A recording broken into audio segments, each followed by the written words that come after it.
Hi friends, how are you? Hope you are doing well and welcome back to Vasista 360. Today in this class, I would like to explain something about pronouns. అసలు pronouns అంటే ఏంటి? pronoun యొక్క meaning ఏంటి? దాని usage ఏంటో చెప్పే ప్రయత్నం చేస్తాను. శ్రద్ధగా వినండి. pronoun అంటే మనము తెలుగులో సర్వనామము, నామవాచకము అని అంటాం కదా, నౌను, ప్రొనౌను. ఇప్పుడు నౌన్ అంటే any name. For example Rama is a name, table is a name, car is a name. దానికి బదులుగా ఉపయోగించేది pronoun. For example Pawan Kalyan ఉన్నారు, ఆయన గురించి పవన్ కళ్యాణ్ అని చెప్పినప్పుడు అది నౌన్ అవుతుంది. పవన్ కళ్యాణ్కి బదులు ఆయన ప్లేస్లో పవన్ కళ్యాణ్ అని చెప్పే బదులు అతను అని చెప్పడానికి హీ అని వాడతాము. ఫర్ ఎగ్జాంపుల్ మదర్ తెరిసా ఉన్నారు, మదర్ తెరిసా అని చెప్పినప్పుడు పేరు కాబట్టి నౌన్. కానీ దాని ప్లేస్లో మదర్ తెరిసా అనే నౌన్ ప్లేస్లో ఆమె అని చెప్పినప్పుడు షీ అని ఉపయోగిస్తాము. ఇట్ ఈజ్ ఏ కార్ అంటాము, అంటే ఆ టేబుల్ని ఇట్ అని ఉపయోగిస్తాం, అది కానీ ఇది అని ఉపయోగిస్తాము. అంటే ప్రొనౌన్ అంటే ఏంటంటే సింపుల్గా it is a word which is used in place of noun. It is a word which is used in place of noun. noun కి బదులుగా ఉపయోగించే పదాన్ని మనము ప్రొనౌన్ అంటాము. మిత్రులారా గుర్తుపెట్టుకోండి, ఈ ప్రొనౌన్స్ అనేవి ఖచ్చితంగా ప్రతి ఒక్కరు నేర్చుకోవాల్సిందే. ఎందుకంటే ఇంగ్లీష్లో మనకి 7 ప్రొనౌన్స్ ఉంటాయి, సబ్జెక్ట్ ప్రొనౌన్స్ 7 ఉంటాయి. అవేంటో చెప్పే ప్రయత్నం చేస్తాను. ఇందులో first person, second person, third person అని చెప్పి ఉంటుంది. ఇప్పుడు మాట్లాడేవాడు ఫస్ట్ పర్సను, వినేవాళ్ళు సెకండ్ పర్సను, ఎవరి గురించి అని చెప్తే థర్డ్ పర్సన్. మాట్లాడుతున్నా నేను ఫస్ట్ పర్సను, వింటున్నారు మీరు సెకండ్ పర్సను. పవన్ కళ్యాణ్ గారి గురించి చెప్పాను ఇంతకుముందు, ఆయన థర్డ్ పర్సన్ అవుతారు. సో ఆ రకంగా మనకి first person, second person, third person ఉన్నప్పటికీ కూడా అవి గుర్తులేకపోయినా స్పోకెన్ ఎబిలిటీస్ మీకు బాగా రావాలి అంటే కనుక ఖచ్చితంగా ఈ ప్రొనౌన్స్ ఏంటో తెలిసి ఉండాలి. ముందు ఈ ప్రొనౌన్స్ ఎన్ని రకాలుగా ఉంటాయో చెప్పే ప్రయత్నం చేస్తాను. బేసికల్గా ఇవి 5 రకాలుగా ఉంటాయి. ఇంట్రోగేటివ్ ప్రొనౌన్స్ కూడా ఉంటాయి. మనం WH వర్డ్స్ అని నేర్చుకున్నాము, what, why, when, where, which, whose, whom, how, who అని చెప్పి. ఈ రకంగా మనకి ఇంట్రోగేటివ్ ప్రొనౌన్స్ కూడా ఉంటాయి. తర్వాత క్లాస్లో చెప్తాను, ఆల్రెడీ ఒకసారి చెప్పాను.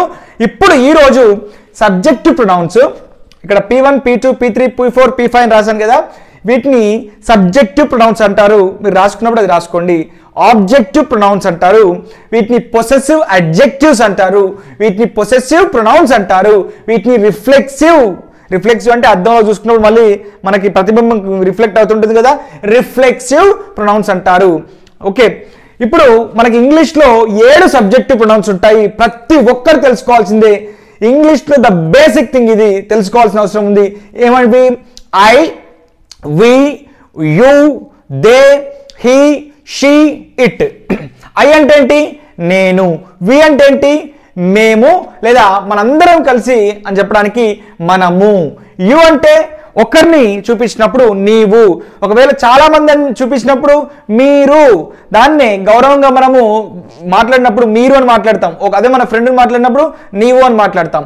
ఓకే, దే వారు, హీ అతడు, షీ ఆమె, ఇట్ ఏదైనా వస్తువు కానీ, ఒక ఆర్గనైజేషన్ కానీ, ఒక వ్యవస్థ గురించి మాట్లాడినప్పుడు అది, ఇది అని మాట్లాడతాం కదా, ఇట్ అని దాని అర్థం. సో మనకి ఎన్ని సబ్జెక్టివ్ ప్రొనౌన్స్ ఉన్నాయి? I, we, you, they, he, she, it. ఇదే ఫౌండేషన్ మనకి. ఇంకా ఇది మనకి ఇంగ్లీష్లో యాక్టివ్ వాయిస్, స్పోకెన్ ఎబిలిటీస్లో స్ట్రక్చర్ ఎలా ఉంటుంది? సబ్జెక్టివ్, వర్బ్, ఆబ్జెక్ట్ ఉంటుంది. ఈ ఆబ్జెక్ట్ ప్లేస్లో వచ్చే ఆబ్జెక్టివ్ ప్రొనౌన్స్ని ఏమంటాము అంటే ఐ ఏమవుతుంది? మీ అవుతుంది. వి ఏమవుతుంది?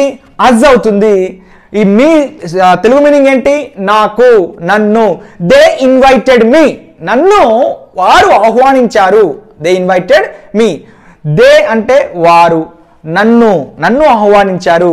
ఎప్పుడైనా గుర్తుపెట్టుకోండి, ఇంగ్లీష్లో మనం ఫ్రేమ్ చేసిన సెంటెన్స్ తెలుగులో రివర్స్లో వస్తుంటుంది. ఒకసారి మీరు గమనించండి అది.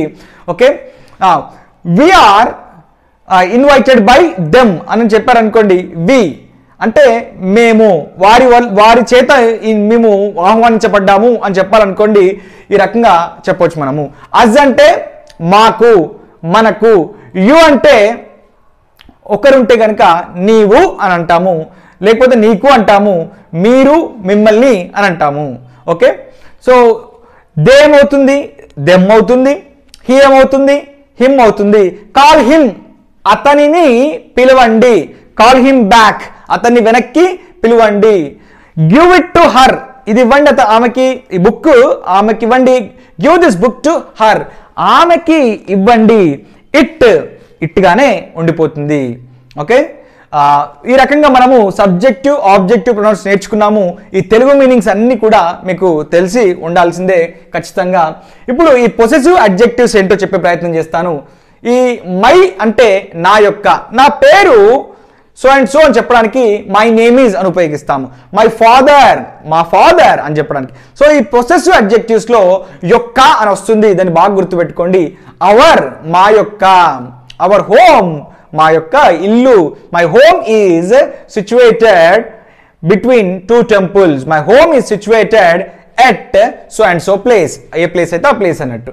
యువర్, మీ యొక్క లేదా నీ యొక్క. దేర్, వారి యొక్క. It is their work, it is their home, it is their place అని చెప్పడానికి ఈ రకంగా ఉపయోగిస్తాం. హిజ్, అతడి యొక్క. హర్, ఆమె యొక్క.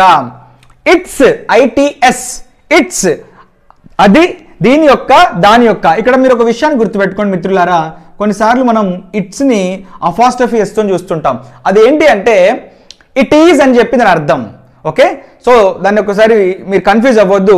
ఇట్స్ అంటే ఇలా కంప్లీట్గా వస్తే దీని యొక్క, దాని యొక్క అని దాని అర్థం అవుతుంది. ఓకే, ఇప్పుడు మైన్, దీన్ని పొసెసివ్ ప్రొనౌన్స్ అంటాము. మైన్, నాది, నావి. అవర్స్, మాది, మనవి. యువర్స్, మీవి.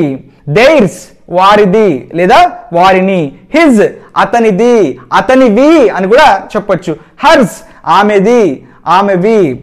ఇట్స్, దానిది, దానిది. దీనిది లేదా దానిది. ఓకే, ఇప్పుడు రిఫ్లెక్సివ్ ప్రొనౌన్స్ తనకు తానే, ఆమెకు ఆమె, అతనికి అతనే, నాకు నేనే, మాకు మేమే అని చెప్పడానికి మనం ఇలా ఉపయోగిస్తాం అన్నట్టు. మై సెల్ఫ్, నన్ను నేనే లేదా నాకు నేనే.